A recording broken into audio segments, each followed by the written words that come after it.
Hello, Aries. Welcome to Higher Source Tarot for your Is It in the Cards Love Tarot and Oracle card reading. We are going to start off here and take an archetype card. First, we're going to pull a card to represent your energy.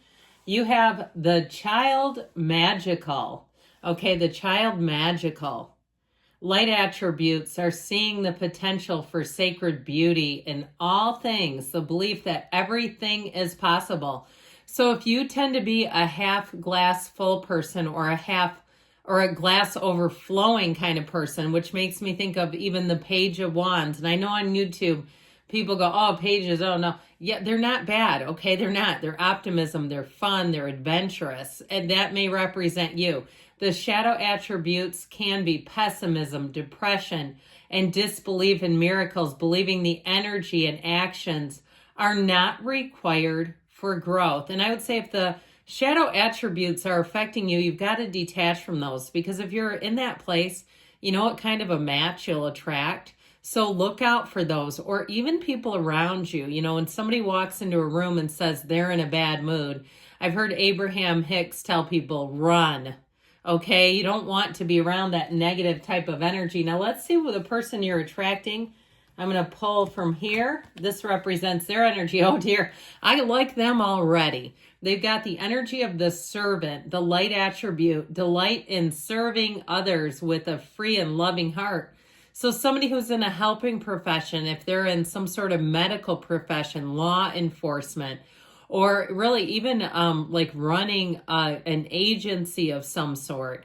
Now, I'd also say if they're a type of a healer like metaphysical, or maybe they don't even realize that they're doing it. I heard chiropractic. Now, I know this sounds odd, but I kept hearing software. So if they do something with computers, I don't normally think of that necessarily as servant, but I guess with how technology dependent society has become, perhaps it is. The shadow attribute can be using the lack of money as an excuse not to move forward with life. And I'd say, man, that's one, if you connect with somebody that really expresses those shadow attribute, or maybe it was somebody in the past, that's when you hit the dump button, okay? Using that as an excuse, absolutely not. That's not good enough for Aries. So it could, like I said, represent someone from your past too, and the cards are just showing you. All right, we are going to take one more oracle card, then we're going to get into the tarot. I like those, so I love those cards. They're a lot of fun. All right, one more for the team here. Just to get the overarching theme. Now, we've talked about you two as individuals. Let's hear about the relationship. Okay, I like this. You've got the energy of picture, looking at pictures, missing you, nostalgia, making new memories. So if you're in a relationship too, especially if there's been some money woes, like if your significant other went through a period where they had lost a job, and especially if it was something where they made some what seemed like innocent mistakes and they lost a job because they were the example, which I hate for them if that's the case. I feel like they're going to be on the upswing. So if money's been an issue in a relationship, I feel like it's being highlighted because you're putting it behind you. All right, it's time to make new memories. Now, in terms of attracting someone new, then of course, yes, time to make new memories. And I still feel like money is a piece of the puzzle, like putting behind money problems that plagued old relationships. Let's see now what the tarot can tell you.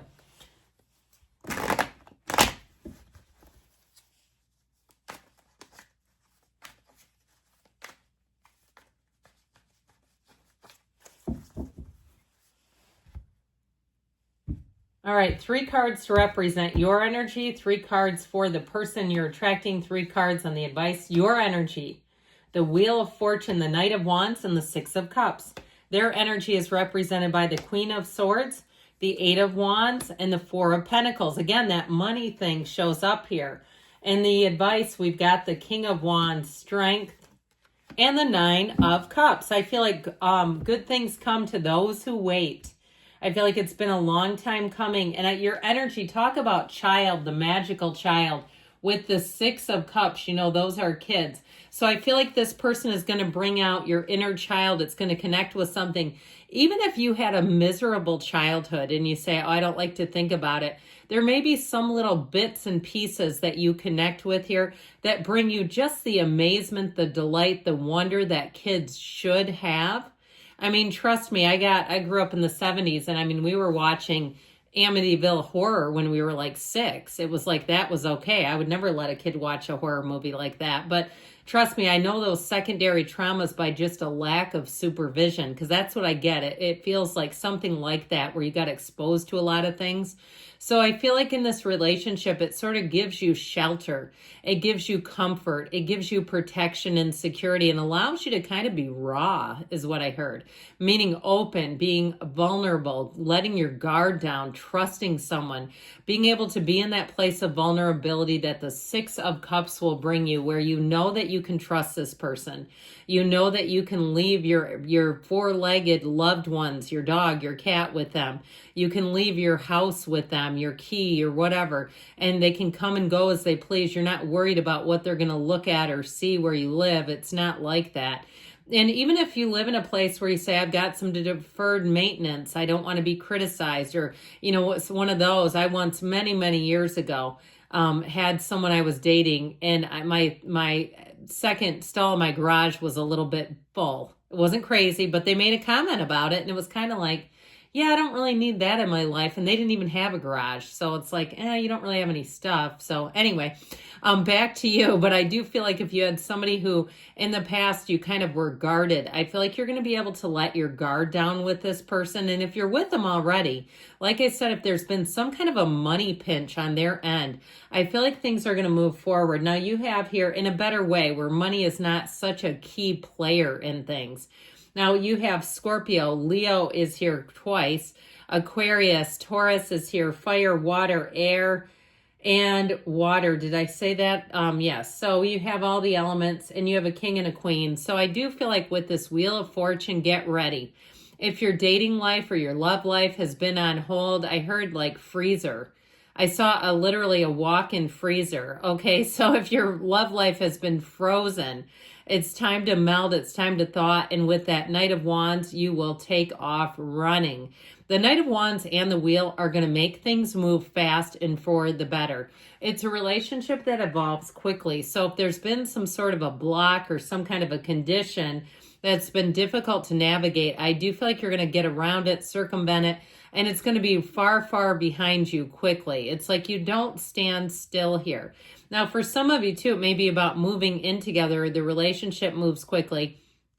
And while, of course, with this money issue that keeps bumping into the reading, I do feel like with this, there will be some things to think through, and it might just make sense. Okay. And especially, too, if you're sharing bills, you can suddenly feel like your income, all of a sudden you have a lot more discretionary money than you had because you're paying half the bills. I also feel like that it needs to be a half thing. It's not you supporting someone, not that you would do that, but I do feel like with this, there's been this conversation about money here.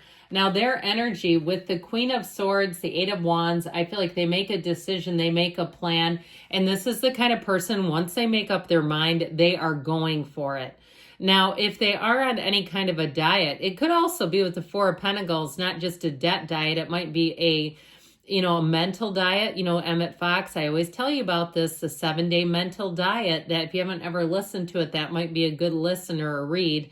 It's a very short PDF that you can get online too, I believe.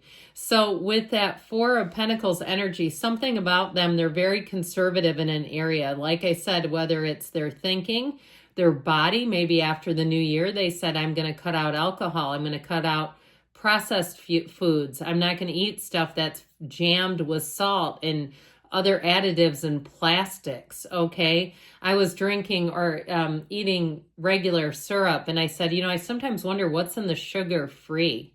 Because if you've ever tried it, it's pretty tasty. It tastes like syrup to me, but you do wonder, how are they achieving that? So if this person's kind of gotten on that bandwagon where they said, I'm not going to eat things that I don't know what is in it. I don't know what it is even. I feel like they're coming through here. I'm telling you, though, if they've made a decision, it's going to be tough to shake. And why would you? Okay, I think we need to let each other have free will anyway. But I feel like whatever that Four of Pentacles is, it's not a maybe for them at all. It's like they're going to stick through and stick to any kind of a decision they make, whether it's about money, the physical body, or like I said, what they take in mentally and emotionally. It's not a joke. They're not here to play. And I like it because I feel like it's a turn for the better for their energy. So with that Queen of Swords, very intellectual, dry, sarcastic humor, when they set a goal, they're going to achieve it. Nothing will stop them. They're very ambitious, which I feel like you're really going to enjoy a great deal. And with that Eight of Wands, they're going to be very open. It's a very direct conversation. And I feel like it's someone you're going to enjoy their directness, where you're not questioning, you're not wondering, what are they thinking about me? You're going to know. They're going to make sure that there's no question, no second guessing here. Well, in the advice, I feel like they're saying lean into joy, lean into compassion. With that energy of strength, I feel like you and this person will be very compatible. And it could be another fire sign, Aries, Leo, Sagittarius. I keep getting strong Leo vibes, which I would very much like for you. I feel like, too, it's somebody when they smile, their whole face lights up. I feel like this is going to be somebody that you could stare into their eyes for 24 hours and not get tired of it. And vice versa. You two are going to really understand each other quite well. And like I said, if you had somebody in the past who criticized you, this person would never do that. They're like looking at getting their own house in order first. This is somebody who would not be toxic. They would not project on you. Okay, they would not want to do anything that would make you question their love for you, their commitment, their desire. So is it in the cards? I'm going to say yes, it's in the cards. With that Nine of Cups, so we got to lean into the joy. It's wish fulfillment. Know that it could happen. Know that even if you're single as all get out, miracles happen and love is all around you. You just have to connect to that feeling and energy of love. I love you too, Aries, and I'll be back again soon.